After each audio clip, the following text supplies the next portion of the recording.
Hello everyone, আমি প্রিয়াঙ্কা। আমি Samrat. Welcome to Sampriya story. তো তোমাদের একটা ছোট গল্পের মাধ্যমে আমি একটা কথা তোমাদের সাথে শেয়ার করব। আমরা আজকে কোথায় যাচ্ছি, কেন যাচ্ছি সেটা। আমরা চলেছি কোথায় বলো? রামপ্রসাদের ভিটেতে। তো যাই হোক, সেখানে এসে পৌঁছে গেলাম। কেন এসেছি সেটা তো বলো সবাইকে।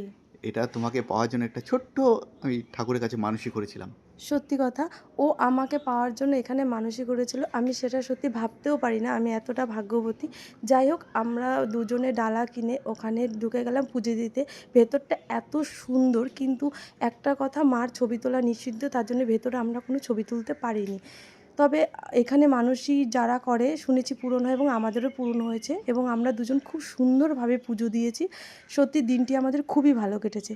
তোমাদের আমাদের ব্লগ কেমন লাগলো জানিও, এবং আমরা পুজো দিয়ে বাড়ি ফিরছি।